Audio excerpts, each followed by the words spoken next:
বৈষম্যের শিকার হচ্ছে, এর বিরুদ্ধে কি ক্ষতি হবে আমি বলছি আপনাদেরকে, আপনি অবাক হবেন।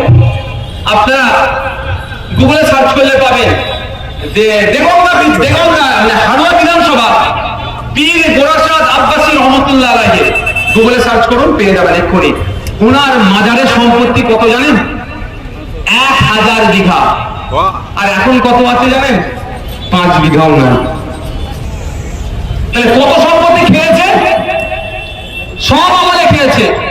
এটা আজ থেকে হচ্ছে না, কংগ্রেস যখন পশ্চিমবাংলায় শাসন করেছিল ওরা ওয়াকফ খেয়েছে, তারপরে সিপিএম এর শাসন হয়েছে, ওইখানে ওয়াকফ খেয়েছে, কিন্তু ওরা কি করতো? ওরা মাছ চুরি করতো, আর তৃণমূল এসে পুকুরটাই চুরি করে নিয়েছে।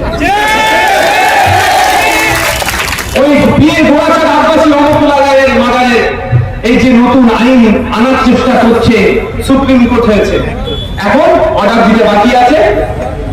মমতা ব্যানার্জি মামলা করেনি, অভিষেক ব্যানার্জি মামলা করেনি, আপনার এলাকার এমএলএ মামলা করেনি, আপনার এমপি মামলা বলছে কি বলতে পারবো না। নওশাদ সিদ্দিকী, আব্বাস সিদ্দিকী ছোট ভাই ইন্ডিয়ান সেকুলার পার্টির পক্ষ থেকে আমি মামলা করেছি।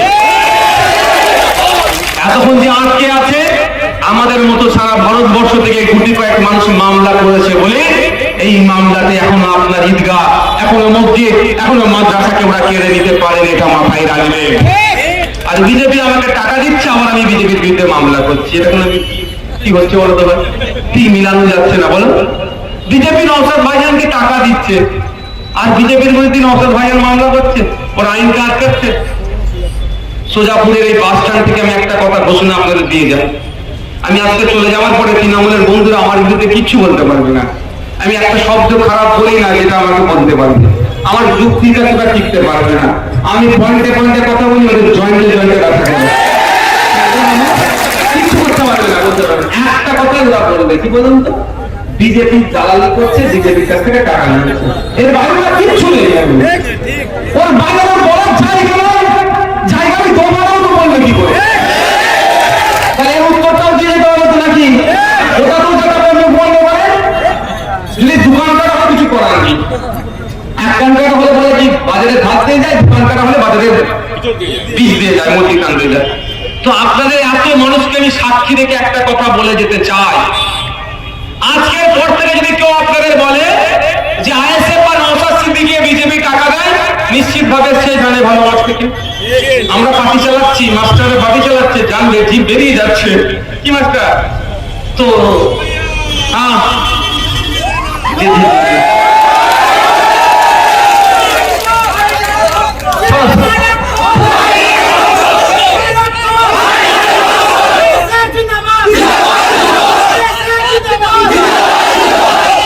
আমি একটা কথা বলি, ঠান্ডা মাথায় শুনবে, ভুল না ব্যাখ্যা হয়ে যায়।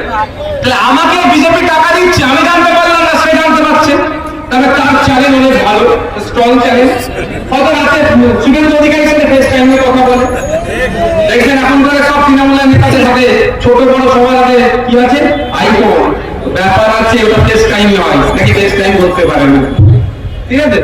তো তারা যদি আজকের পর থেকে কেউ বলে যে বিজেপির কাছ থেকে নওশাদ সিদ্দিকী বা আইএসএফ টাকা নাই, তাদের খোলা আম একটা অফার আমি দিয়ে গেলাম যে ভাই টাকা নিয়েছে কি নেয়নি আমাদের কাছে প্রমাণ নেই, তুই প্রমাণ দে, এক নম্বর কথা।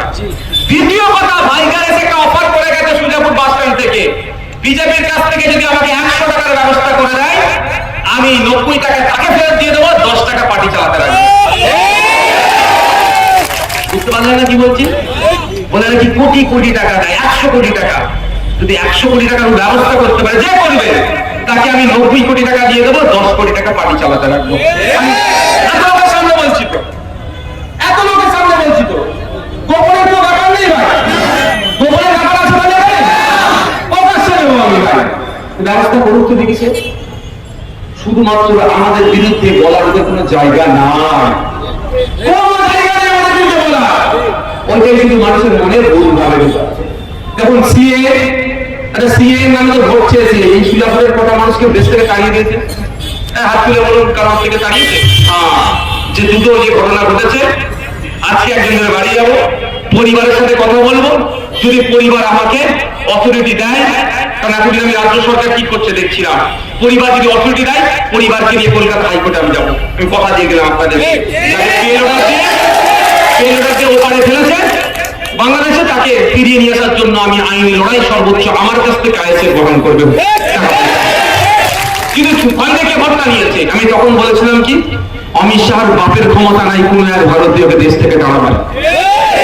আজকে দাঁড়িয়ে বলছি আপনাদেরকে যে তাড়াতে পারেনি, সাহস দেখাতে পারেনি, যে গুটি কয়েক যে 212টা কেস হয়েছিল তার মধ্যে আব্বাস সিদ্দিকীর ছোট ভাইয়ের একটা কেস ছিল, তার মাথায় রাখবে। আমাকে বিজেপি টাকা দিচ্ছে আর আমি প্রত্যেকটা বিজেপির আইনের বিরুদ্ধে লড়াই করছি কে কোর্টে গিয়ে, এটা কি করে হয়? এটা আপনাদেরকে ভুল বুঝানো হচ্ছে। আবার ফিরে আসি।